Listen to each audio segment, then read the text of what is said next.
School of magic season 2। Title ज्वार पतन समुद्री राक्षसों की वापसी। क्या तुम ठीक हो? रेणु ने चिंतित होकर पूछा। मैं ठीक हूँ, मैं नहीं मरूंगा। क्या तुम्हारे पास पानी है? आदर्श ने पूछा। रेणु ने उसे थैली सौंपी। आदर्श ने तुरंत इसे निकल लिया। उसके होठ बेहद सूखे लग रहे थे। पानी पीने के बाद आखिरकार वह बेहतर दिखने लगा। क्या यहाँ और है? आदर्श ने पूछा। आप बहुत ज्यादा पानी से पीड़ित है, क्या हुआ? रेणु ने पूछा। कुछ भी नहीं है, बस बहुत लापरवाह हूँ। मैंने ब्लू वैली क्रूर जानवर को मुझ पर अटैक करने दिया, आदर्श ने कहा। लेट जाओ और थोड़ा आराम करो। समुद्री डिमनों द्वारा पहुंचाए गए घावों के लिए रिक्त सीरम वास्तव में प्रभावी नहीं है, रेणु ने कहा। मुझे और पानी दो, आदर्श ने कहा। आप इतने निर्जलित कैसे हैं? आदर्श की हालत में सुधार देखकर रेणु ने राहत की सांस ली। उसने प्राथमिक चिकित्सा किट ली और आदर्श को उसके घावों का इलाज करने में मदद की ताकि उन्हें बिगड़ने से बचाया जा सके। फिर भी उसने आदर्श को एक इंजेक्शन दिया, जादूगरों के लिए किसी प्रकार की त्वरित ऊर्जा बढ़ाने के लिए, ताकि वह तेजी से ठीक हो सके। दूसरी ओर रुद्री की हालत में भी अंततः सुधार हो रहा था। एंटीडोट जादू की तरह काम कर रही थी। उसके शरीर का जहर धीरे धीरे खत्म हो गया। रुद्री को होश आ गया, लेकिन वह बेहद कमजोर लग रही थी। हालांकि ज्वार अभी भी आसपास था और पूर्वी समुद्री किले में अभी लड़ाई जारी थी। यह संभावना थी कि समुद्री राक्षस फिर से दिखाई देंगे। आदर्श और रुद्री अपनी चोटों के कारण कुछ नहीं कर सके। सौभाग्य से क्षेत्र में समुद्री राक्षसों का घनत्व कम हो गया था, अन्यथा टीम को प्राणियों को पकड़ने में कठिनाई होती। ज्वार गिर रहा है, जियांग ने उत्साह से कहा। आदर्श भी आश्चर्य से उछल पड़ा। वह जल्दी से अपने पैरों पर खड़ा हुआ और इमारत के किनारे अपना सिर रखते हुए नीचे देखने लगा। ऐसा लग रहा था कि पानी कम है। इमारत के वे हिस्से जो पहले पानी के अंदर थे अब उजागर हो गए हैं। पानी लगभग 3 मीटर नीचे गिर गया था। समुद्री राक्षसों की गतिविधि का क्षेत्र धीरे धीरे कम हो जाएगा, जिसका अर्थ है कि लड़ाई जल्द ही समाप्त हो जाएगी। किसने सोचा होगा पूर्वी समुद्री किला इतना रोमांचक स्थान था? आदर्श ने लेटते हुए बड़बड़ाया। रुद्री उसके बगल में लेटी हुई थी। वह सुस्त लग रही थी, मानो वह अभी अभी मौत से बच निकली हो। तुमको खुश होना चाहिए कि आप अभी भी जीवित है। तुम इतना नीचे क्यों देखते हो? आदर्श ने भ्रमित चेहरे के साथ पूछा। ट्रेनिंग के बाद कोई टीम छोड़ देगा, रुद्री ने धीरे से कहा। तो यह पता चला कि रुद्री नंदिनी के बारे में चिंता कर रही थी। आदर्श जल्द ही गहरी सोच में पड़ गया। उसने तुम्हारी जान बचाई। तुम स्वेच्छा से टीम छोड़कर उसे अपना स्थान देख क्यों नहीं देती? आदर्श ने पूछा। रुद्री शौक रह गई, मानो उसे उससे इसकी उम्मीद नहीं थी। मैं भी यही सोच रही थी, लेकिन ऐसा होना की संभावना नहीं है। कोई भी अन्य व्यक्ति आसानी से ऐसा कर सकता है, लेकिन मैं टीम में एकमात्र हीलर हूँ। अगर मैं चाहूँ तो भी सलाहकार मुझे टीम छोड़ने नहीं देंगे, और मैं जोर देती हूँ तुम्हें नंदिनी को जगह देने के बजाय टीम में शामिल होने के लिए किसी अन्य हीलर को चुनेंगे, रुद्री ने कहा। आदर्श ने सिर हिलाया। रुद्री सच कह रही थी। राष्ट्रीय टीम के लिए एक हीलर बहुत जरूरी था। रुद्री चाहकर भी नंदिनी को उसकी जगह नहीं दे पाएगी। जहां तक आहन का सवाल है, जो एक सब्स्टिट्यूट भी था, वह स्पष्ट रूप से टीम में सबसे कमजोर था। फिर भी यह संभावना नहीं थी कि उसे अयोग्य घोषित किया जाएगा। उन्होंने पहले ही उनका समर्थन करने वाले वित्तीय समूह का उल्लेख किया था। वे उसे एक एडवांस मैजिशियन बनने में मदद करने के लिए जितना आवश्यक हो उतना निवेश करेंगे, ताकि वह टीम में बना रह सके। आहन जल्द ही ट्रेनिंग में आगे बढ़ेगा। टीम छोड़ने वाली व्यक्ति अभी भी नंदिनी ही होगी, जब तक कि आदर्श ने आहन का गला घोटकर हत्या नहीं कर दी। यह सचमुच एक परेशानी भरा प्रश्न था। यदि नंदिनी चली गई तो आदर्श को लगा कि राष्ट्रीय टीम में बने रहना व्यर्थ था। ज्वार धीरे धीरे गिरा, जिससे इमारतों का मलबा सड़कों पर बिखर गया। कोई नहीं जानता था कि कितने समुद्री राक्षस बचे थे। उनकी संख्या अनगिनत थी। फिर भी वे सभी ज्वार गिरने के साथ पीछे हट गए थे। पानी को उनकी ढाल के रूप में ना बनाने जाने पर उनकी ताकत कमज़ोर होने के कारण हताहतों की संख्या में काफ़ी वृद्धि होगी। उनके लिए अब और रुकना अनावश्यक था। पूर्वी समुद्री किले की जल निकासी व्यवस्था आश्चर्यजनक रूप से प्रभावशाली थी। आमतौर पर बाढ़ से घिरे शहर को ठीक होने में कुछ दिन लग जाते हैं। हालांकि जब ज्वार वापस छोटे बांध की ऊंचाई तक गिर गया तो पूर्वी समुद्री किले की सड़कों पर जो कुछ बचा था वह मात्र बिल्डिंगों का ढेर था। ऐसा महसूस हुआ जैसे कि किले में बाढ़ के बजाय अभी अभी बारिश हुई और पानी 10 मीटर तक पहुंच गया हो। सड़कें जल्द ही नष्ट हो गई थी, लेकिन कुछ ही समय में उनका पुनर्निर्माण भी कर दिया गया। जब भी ज्वार गिरता था, छोटा बांध पेटल मैजिशियन से भरा जाता था, जिससे समुद्री राक्षसों को छिपकर अटैक करने से रोका जा सकता था। सफाई दल अपना काम कुशलता से करेंगे और रात होने से पहले मलबे और समुद्री राक्षसों की लाशों का सफाया कर देंगे। समुद्री राक्षसों की लाशें किले के संसाधन थी। आखिरकार शहरों के बाहर के अधिकांश क्षेत्रों पर डीमन प्राणियों का कब्जा था। उनके द्वारा नियंत्रित संसाधन मनुष्यों के पास मौजूद संसाधनों से कहीं अधिक थे, जिनका उपयोग वे अपने शरीर को मजबूत करने के लिए करते थे। इस प्रकार उनके शव भी उपयोगी संसाधनों से समृद्ध हो गए। जादुई चीजों की तरह दानव जीव भी एक प्रकार के संसाधन के रूप में काम करते थे, जिन्होंने जादुई सभ्यता को आगे बढ़ाया, क्योंकि उनमें से प्रत्येक संसाधनों से भरी एक पोर्टेबल खदान थी। जोन मास्टर लाशों को इकट्ठा करने के प्रभारी थे। प्रत्येक टीम द्वारा मारे गए डीमन प्राणियों की गिनती के प्रभारी लोग थे। हालांकि यह टीम की चिंता से दूर था। उनका एकमात्र विचार अपने रहने वाले क्वार्टर्स में लौटना, अच्छा गर्म स्नान करना और आरामदायक बिस्तरों पर रात की अच्छी नींद का आनंद लेना था। उन्होंने अभी अभी मनुष्यों और डीमन प्राणियों के बीच एक सच्ची लड़ाई में भाग लिया था। हालांकि राष्ट्रीय टीम में बेसिक रूप से छात्रों का एक समूह शामिल था। उनकी प्रतिभा और क्षमताएं समाज के अधिकांश अनुभवी जादूगरों से आगे हो सकती थी, लेकिन उनमें धैर्य और अनुभव की कमी थी। लाशों की कीमत कितनी थी, वे इसकी कम परवाह नहीं कर सकते थे। जिन जूटों ने राष्ट्रीय टीम में एक स्थान सुरक्षित करने के लिए उनका समर्थन किया था, वे आसानी से उन्हें कुछ शब्दों के साथ लड़ाई से अर्जित संसाधनों का 10 गुना प्रदान कर सकते थे। ऐसा कहा जा रहा है कि यह केवल राष्ट्रीय टीम के अधिकांश सदस्यों का मामला था। नंदिनी जैसी किसी व्यक्ति के लिए जिसने अपना समर्थक खो दिया था, पैसा उसके लिए बेहद महत्वपूर्ण था। रेणु और रुद्री का हिस्सा आपका है, क्योंकि आपने उन दोनों की जान बचाई है। हालांकि 3 भागों के साथ भी आपको केवल 12 मिलियन ही मिलते हैं। बेगना ने टीम के लिए धन के प्रबंधन की प्रभारी थी। उसने नंदिनी को अपना बंटवारा दे दिया। नंदिनी ने इसे खुशी से स्वीकार कर लिया। उसे किसी और की तुलना में पैसों की सबसे अधिक आवश्यकता थी, क्योंकि पैसे से वो संसाधन खरीदे जा सकते थे जिनकी उसे सख्त जरूरत थी। School of magic season 2 title, बैल के समान ऊर्जावान। 12 करोड़, यह निश्चित रूप से एक जादूगर के लिए बड़ी रकम थी, जिसने अभी अभी इंटरमीडिएट लेवल तक रैंक हासिल किया था। यह आदेश सोल सीड को वहन कर सकता है, जिससे जादूगर को समान लेवल के अधिकांश जादूगरों पर बढ़त मिलती है।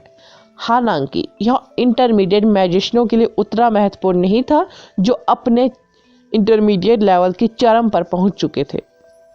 एडवांस लेवल तक रैंकिंग के लिए उपयोगी एक गैलेक्सी वैन की लगभग कीमत 100 बिलियन थी और लगभग की दर पूरी तरह से जादूगर की कल्टीवेशन पर निर्भर करती थी। चूंकि मनुष्य और समुद्री राक्षस एक अस्थायी युद्ध विराम में थे, नंदिनी ने सुबह सुबह पूर्वी समुद्री किले को छोड़ दिया और टोक्यो के बाजार का दौरा किया। इधर उधर पूछने के बाद नंदिनी के चेहरे पर एक अजीब सी मुस्कान थी। अपने देश में वापस सही कनेक्शन के साथ वह अपने लिए 100 बिलियन से गैलेक्सी वैन प्राप्त कर सकती थी, लेकिन यहाँ एक गैलेक्सी वैन की कीमत लगभग 110 मिलियन थी।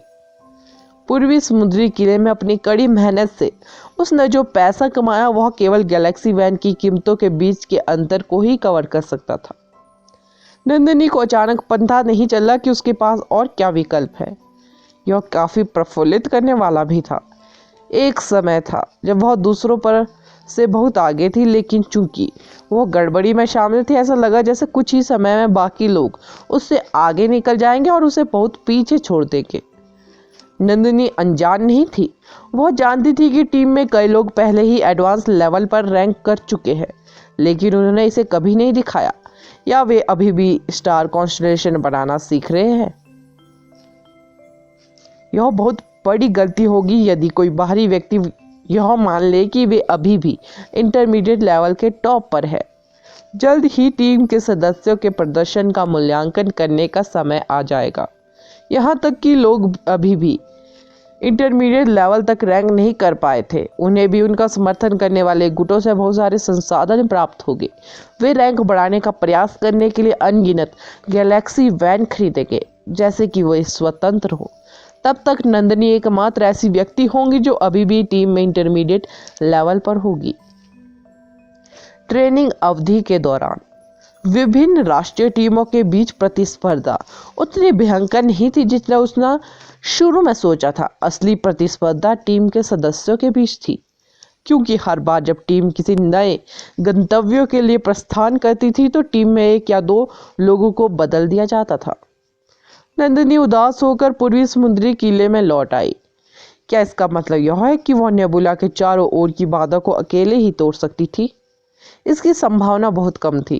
कहने की जरूरत नहीं कि उसके पास इसके घटित होने के लिए धैर्यपूर्वक प्रतीक्षा करने के लिए वास्तव में इतना समय नहीं था। हॉल से गुजरने के बाद नंदिनी ने अपने कमरे का दरवाजा धक्का देकर खोला। थोड़ी गुमसुम रहने वाली लड़की उस समय गुस्सा होगी जब उसने देखा कि एक आदमी उसके बिस्तर पर लेटा हुआ है। तुम बहुत दूर जा रहे हो। नंदिनी ने आदर्श की ओर घूर कर देखा। वह अपनी जान बचाने के लिए आदर्श के प्रति आभारी थी, फिर भी इसका मतलब यह नहीं था कि जब वह दूर थी तो वह उसके कमरे में आ सकता था और उसके बिस्तर पर लेट सकता था। यह उसके जैसी निष्कलंक महिला के लिए सीमा रेखा से पार था। मैंने क्या किया?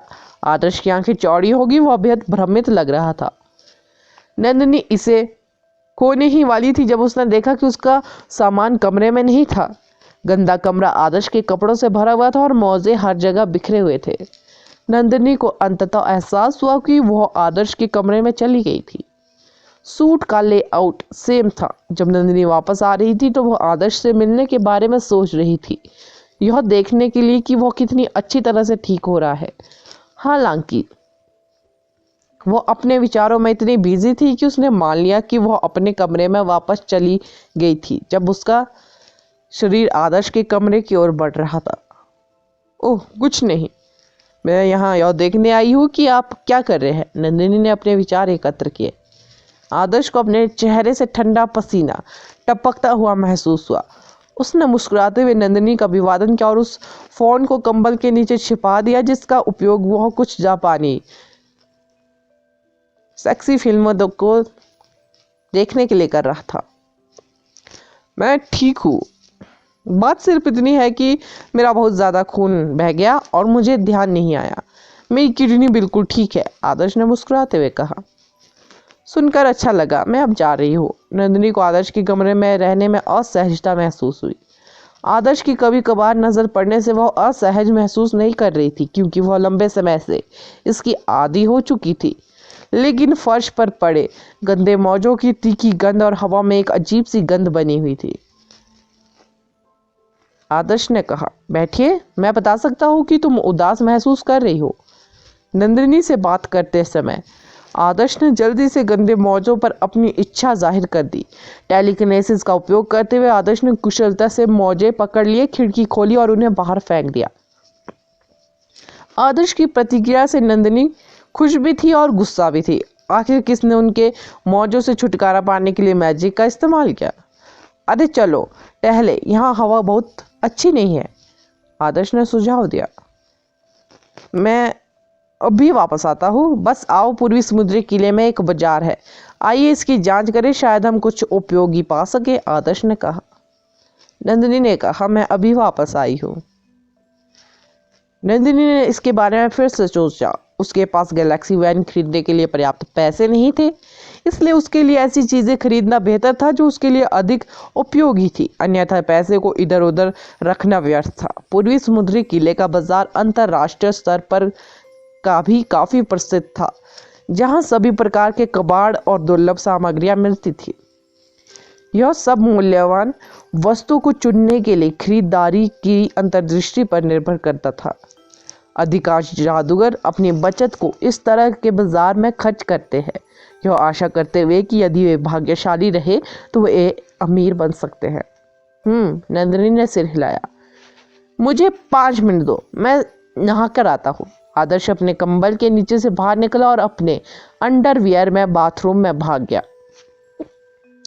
जब नंदिनी ने आदर्श के लाल अंडरवियर को अपनी आंखों में झूलते देखा तो उसने अपने दांत जोर से भींच दिए। वह गधा सचमुच उसके साथ बाहरी व्यक्ति जैसा व्यवहार नहीं कर रहा था। उसे कहना पड़ा, आदर्श बैल की तरह मजबूत था। ओह, वह उसके ठीक होने की बात कर रही थी। कुछ दिन पहले ही वह गंभीर रूप से घायल हो गया था, मानो उसे कुछ महीनों तक बिस्तर पर ही रहना पड़ेगा, लेकिन अब वह बेहद ऊर्जावान था, जैसे कि वह पहले ही ठीक हो गया हो। नंदिनी आश्चर्यचकित हुए बिना नहीं रह सकी। क्या वह केवल घायल होने का नाटक कर रहा था? क्या तुम कुछ जल्दी ठीक ही नहीं होगे? नंदिनी ने आदर्श से कहा। यह मेरे लिए आम बात है, आदर्श ने विनम्रता से मुस्कुराते हुए कहा। सच तो यह था कि डिमन एलिमेंट वास्तव में एक बेकार एलिमेंट था। आदर्श ने बेसिक रूप से अपने अवेकनिंग के बाद से कोई नई चाल या क्षमता नहीं सीखी। हालांकि इसने आदर्श को कुछ असाधारण निष्क्रिय क्षमताएं प्रदान की। उदाहरण के लिए उसकी स्वस्थ होने की क्षमता डिमन प्राणियों की तुलना के बराबर थी। स्विफ्ट स्टार वुल्फ भेड़िया प्रजाति का था जो अपनी ठीक होने की गति के लिए जाना जाता है। हालांकि आदर्श को लगी चोटों से पूरी तरह उबरने के लिए भी उन्हें कम से कम 5 दिनों की आवश्यकता होगी। हालांकि आदर्श को किसी बाहरी दवा पर निर्भर हुए बिना ठीक होने में केवल 3 दिन लगे, अन्यथा वह और भी तेजी से ठीक हो सकेगा। एक बैल की तरह ऊर्जावान, यह उसके लिए एकदम सही वर्णन था। दुर्भाग्य से वास्तविक लड़ाई में पुनर्प्राप्ति गति पूरी तरह से बेकार थी। भले ही इसने आदर्श के शरीर को मजबूत कर दिया था, लेकिन यह जरूरी नहीं कि उसे अपने नंगे हाथों से चाकू पकड़ने या अपने शरीर पर मैजिक करने की अनुमति दे। इससे आदर्श को ऐसा लग रहा था जैसे वह ऊर्जा से भरपूर है। ऐसा कहा जा रहा है कि दानव एलिमेंट पूरी तरह से बेकार नहीं था, लेकिन आदर्श उस क्षमता का उपयोग केवल अपने अंतिम तुरुप के पत्ते के रूप में करेगा या बहुत ही क्रिटिकल सिचुएशन में करेगा। अगला एपिसोड जानने के लिए बने रहे मेरे इस चैनल के साथ। Thank you.